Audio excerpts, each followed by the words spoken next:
I mean, kitchens and restaurants are like equally as fun. Restaurants can just get a little crazy.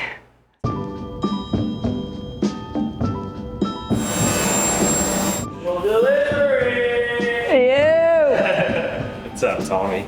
Thanks, bro. All right, brother. Thanks for having us. I don't care, man. First one. Oh, this is tasty. My name's Tommy Ferrick. I own Ferrick Wood Company, which is a custom cabinet, sometimes furniture business out here in North Hollywood, California. Originally from Philly, go Birds.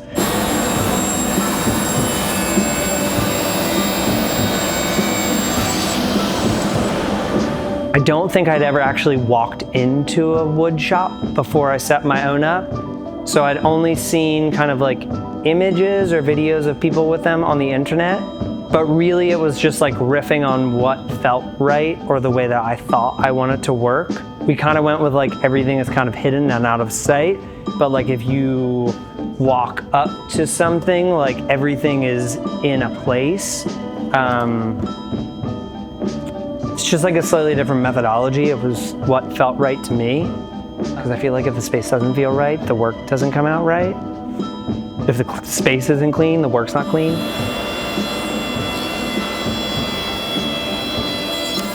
Lived in New York for a bunch of years, bartending, bunch of different spots. Thought I should and could do it on my own. So I opened a small sandwich shop in Greenpoint, Brooklyn, and it destroyed me.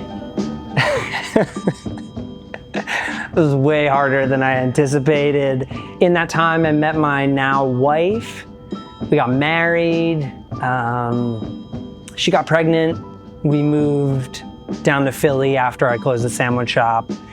She came out here to like visit her folks when she was pregnant and called me like 4 days later and was like, I'm not coming back.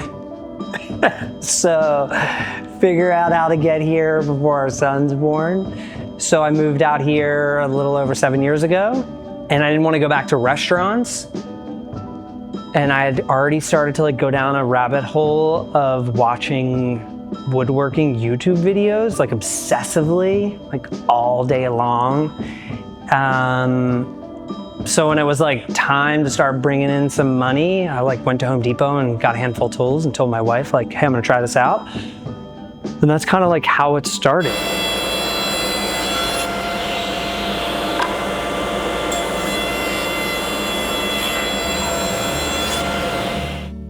Basically, woodworking is taking bigger pieces of wood and making them smaller and then joining them in a form to make a shape.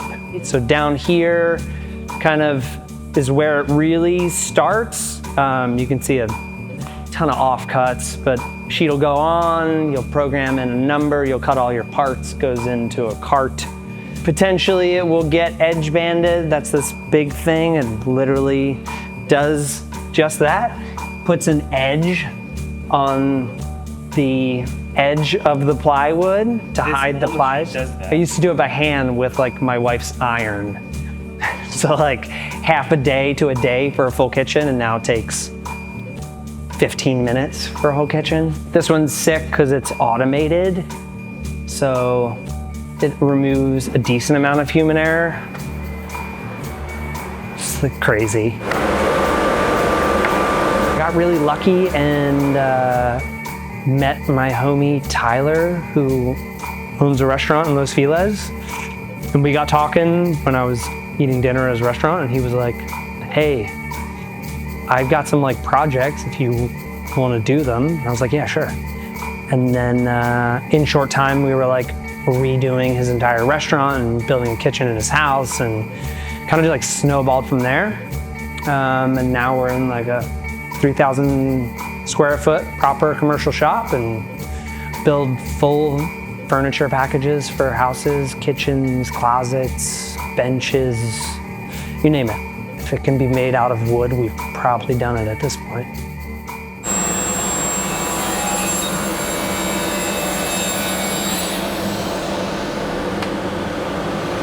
This is going to be a laminate kitchen for a client, two-tone.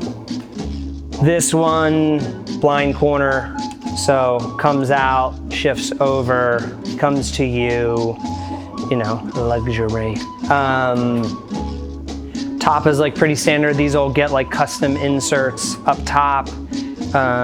This one will be your trash pull out. And then similar concept to like down there in kitchens, we try to have everything come to you. So rather than doing adjustable shelves, these can be your pots and pans or coffee mugs or whatever. And rather than getting down and reaching in, everything comes to you.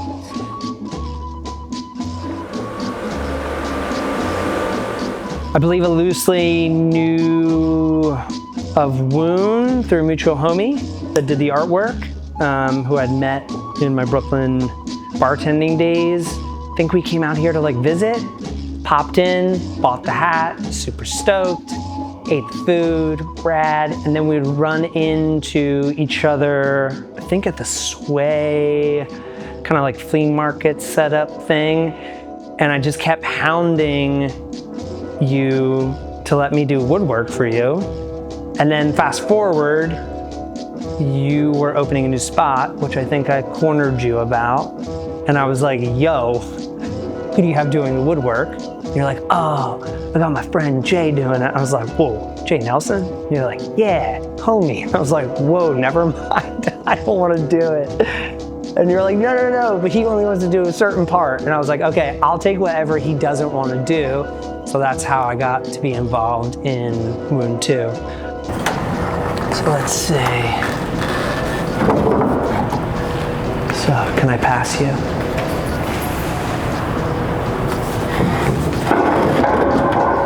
This one's heavy. Keegan hit me up and was like, yo, I need some stools for the old joint. I was like, okay, cool, let's do it. We were trying to pull off a 3-legged stool chair. I don't know what to call it. And it looked cool, but it just had like a little bit too much of a left to right. Version 2 became a 4-legged version, which I think, has anyone fallen?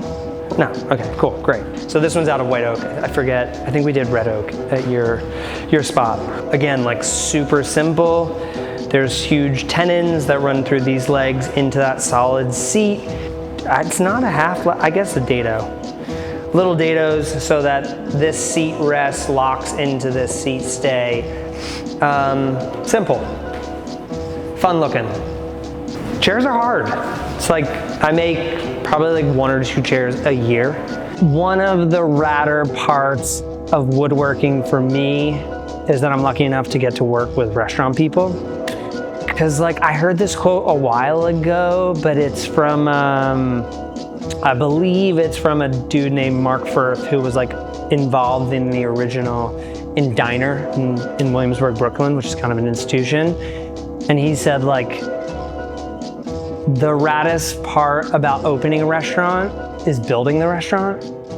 And the shittiest part about opening a restaurant is running the restaurant.